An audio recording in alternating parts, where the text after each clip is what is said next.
Ainsi, je veux revenir à vous, Luquin Kassongo. Je rappelle que vous êtes député national au cadre au sein du PPRD. Vous êtes secrétaire permanent adjoint. Une célébration dans la réflexion sur l'avenir du parti. On était habitué à voir le PPRD dans des grandes festivités à l'occasion de son anniversaire de création. Pourquoi cela? Une stratégie ou une faiblesse qui se fait montre au sein de ce parti politique?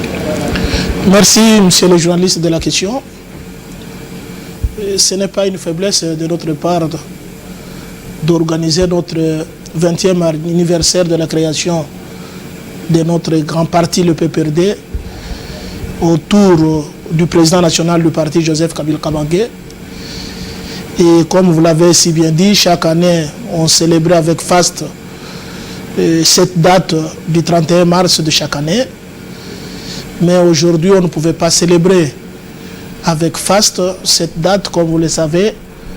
Et la situation qui prévaut à l'est de la République démocratique du Congo interpelle nous tous.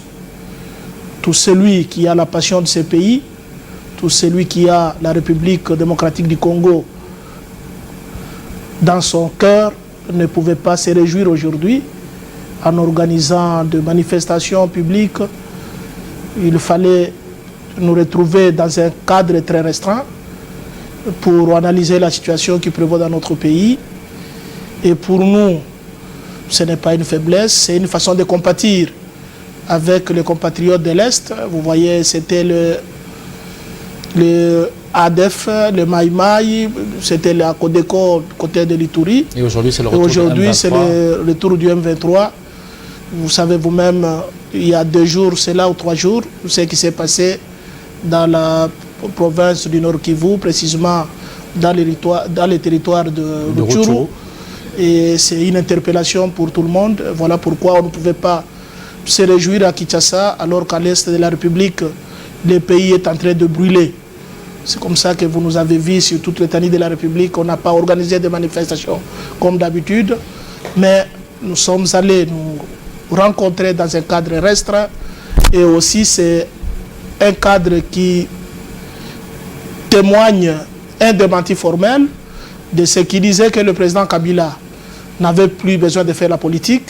Cette apparition est significative pour le PPRD, son parti. Il faut préciser que la réunion a eu lieu dans la résidence même privée du président honoraire Kabila. Et depuis que nous avons modifié nos statuts en 2018, avant, quand le président Kabila était à la tête de ce pays, avait la charge de la République, il ne pouvait pas diriger directement son parti politique. Il dirigeait par une personne interposée. Mais depuis 2018, quand il a cessé d'assumer les fonctions au sommet de l'État, et nous avons modifié nos statuts pour que lui-même puisse prendre la commande de notre parti. Est-ce que sa présence parmi vous? Aujourd'hui, c'est un signal fort attestant que réellement le président Kabila a pris possession de cette fonction du président du parti.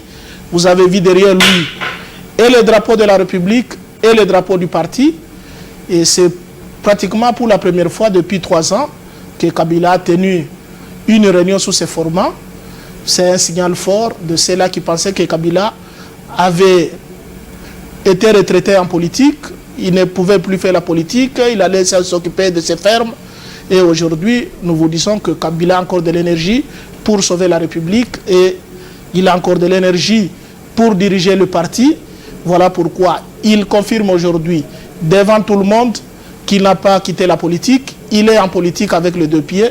Il a encore de l'énergie nécessaire pour diriger et le parti et être au service de la République démocratique du Congo. Première force politique de l'opposition, quelle stratégie pour le PPRD en prévision des élections de 2023?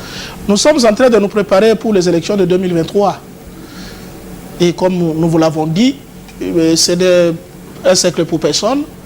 Le PPRD est pour les élections en 2023, mais pas n'importe quelle élection.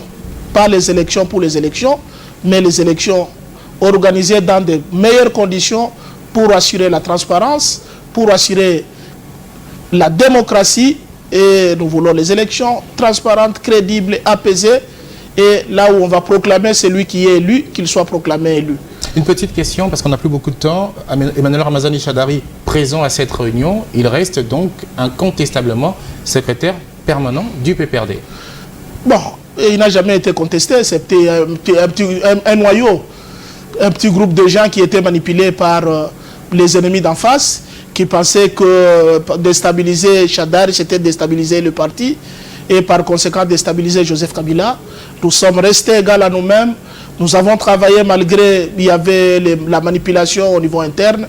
Aujourd'hui, vous avez vu qui était autour de cette table, tous ceux qu'on pensait aller de l'autre côté de la rive, vous les avez vus autour de Kabila. Kabila a toujours été rassembleur, Kabila a toujours été unificateur. Aujourd'hui, il les témoigne, raison pour laquelle nous nous sommes retrouvés dans un cadre. Il nous a donné des orientations claires et nettes pour que nous puissions nous réorganiser afin de récupérer le pouvoir en 2023. Merci beaucoup, Lucas Kassongo, député national au cadre au sein du PPRD, secrétaire permanent adjoint. Merci d'avoir répondu à notre invitation pour nous parler des 20 ans d'existence du PPRD. On vous prendra peut-être très prochainement pour une grande émission, pour revenir sur toutes les questions quant à l'existence du PPRD et les perspectives d'avenir. Merci, M. l'adjoint. C'est à nous de vous dire merci pour la confiance que vous avez témoigné à notre modeste personne pour venir porter la voix du PPRD à travers votre chaîne de radio et télévision. Merci à vous. Merci. On va poursuivre